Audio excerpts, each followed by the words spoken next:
తెలంగాణ మహాకవులలో అందశ్రీ గారు అందవేసిన చెయ్యి. ఆయన ఈరోజు మన మధ్య లేరు. ఆయన ఈ లోకాన్ని విడిచి మరి పరలోకానికి చేరుకున్నటువంటి పరిస్థితి యావత్ తెలంగాణ ప్రజలందరూ కూడా శోకసంద్రలో నింపుతుంది. ముఖ్యంగా కళాకారులందరూ కూడా ఈరోజు వాళ్ళ గొంతులు మోగపోయినటువంటి పరిస్థితి. అందశ్రీ గారి పార్థివ దేహాన్ని ఇక్కడ మన స్టేడియంలో పెట్టడం జరిగింది. అందరూ కూడా సందర్శకులందరూ రావడం జరుగుతుంది. ముఖ్యంగా ఆయన్ని అభిమానించే అభిమానులందరూ కూడా ఈ స్టేడియానికి రావడం జరుగుతూ ఉంది. అది లాలాగూడలో. సో మేడం, మీకున్నటువంటి అనుబంధం, ఎందుకంటే అందశ్రీ గారు ఒక అంటే సాధారణమైనటువంటి వ్యక్తి. చాలామంది అంటూ ఉన్నారు, నేను ఆయన గురించి నాకు పెద్దగా తెలియకపోయినా, తెలంగాణలో తెలియకపోయినా, కానీ ఆయన గురించి తెలుసుకుంటున్నటువంటి అంశాలు ఏంటంటే ఆయన చదువుకోలేదు.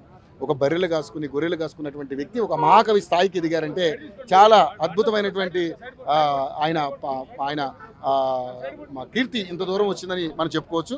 సో ఆయనకి మీకున్నటువంటి అనుబంధం ఏంటి? అందశ్రీ గారు మాకు ఆయనకు ఉన్న అనుబంధం ఏంటంటే ఆయన ప్రజల గురించి ఆలోచించాడు. మేము అట్లాగే ప్రజల గురించి ఆలోచించేటటువంటి వాళ్ళుగా మాకు ఆయనకి అనుబంధం ఉంది. ఎందుకంటే చాలా చిన్న వయసులోనే, అంటే చిన్న వయసు కాకపోయినా కేవలం 64 సంవత్సరాల వయసులోనే, అంటే చనిపోయే వయసు కాదు ఆయనది, కానీ చిన్నప్పటి నుండి ఆయన కష్టజీవిగా, ప్రజల మనిషిగా, ప్రజలలో ఒకటిగా జీవించాడు కనుకనే ఆయన సామాన్య భాషలో, ప్రజలకు అర్థమయ్యే భాషలో ఆయన ఎన్నో రచనలు చేశాడు. ఆయన పెద్దగా చదువుకోలేదు. అట్లాంటి చదువుకోనటువంటి మనిషికి అనేక అవార్డులు వచ్చాయి. అనేక మంది ఒక ప్రముఖుడిగా ఇవాళ మన రాష్ట్రంలో ఒక ప్రముఖుడిగా, ఒక మంచి రచయితగా, ప్రజా రచయితగా ఎదిగినటువంటి మనిషి. మీరు అన్నట్లుగా ఆయన అందవేసిన చెయ్యి అసువుగా అప్పటికప్పుడు ఏదైనా ఒక సమస్య మీద కవిత్వం చెప్పగలిగేటటువంటి, అసువుగా చెప్పగలిగేటటువంటి మనిషి ఎవరయ్యా అంటే అందశ్రీ.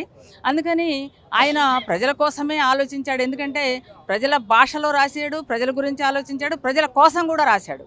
ఎందుకంటే ఇవాళ పెట్టుబడిదారీ సమాజంలో ధ్వంసం అవుతున్నటువంటి విలువలకు సంబంధించి, ధ్వంసం అవుతున్నటువంటి సంస్కృతి గురించి ఆయన ఆవేదన చెందాడు కనుకనే ఆయన ఒక మంచి పాట, ఏం పాట, మాయమైపోతున్నాడమ్మా మనిషి, మాయమైపోతున్నాడమ్మా అంటూ ఒక మంచి పాట, హృదయాన్ని అత్తుకునేలాగా ప్రజల భాషలో రాసినటువంటి వ్యక్తి అందశ్రీ. అట్లాగే తెలంగాణ ఉద్యమంలో కూడా చాలా క్రియాశీలకంగా పాల్గొన్నాడు. తెలంగాణ ఉద్యమం గురించి కూడా అనేక పాటలు రాశాడు.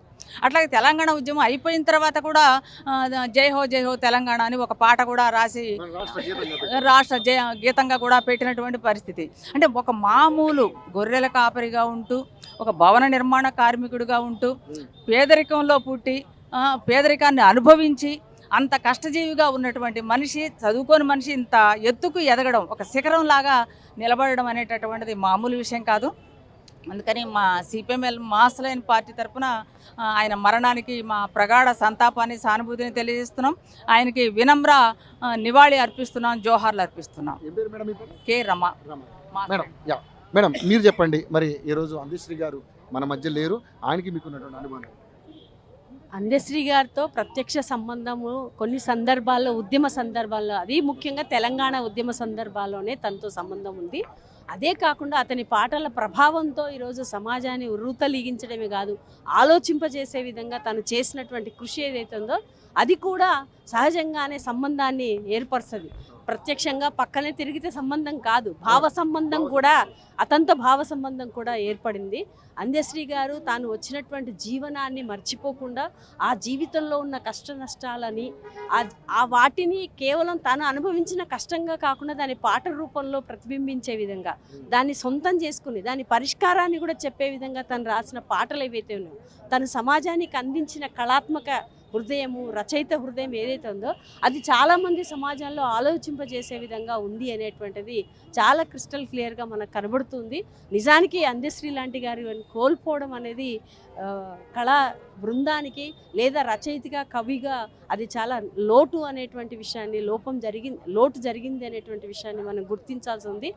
ఏ కళాకారుడైనా, ఏ సమాజంలో ఉన్నటువంటి ఎంతటి ఉన్నత స్థాయికి వెళ్ళినా తన మూలాలని అందశ్రీ గారు మర్చిపోలేదు.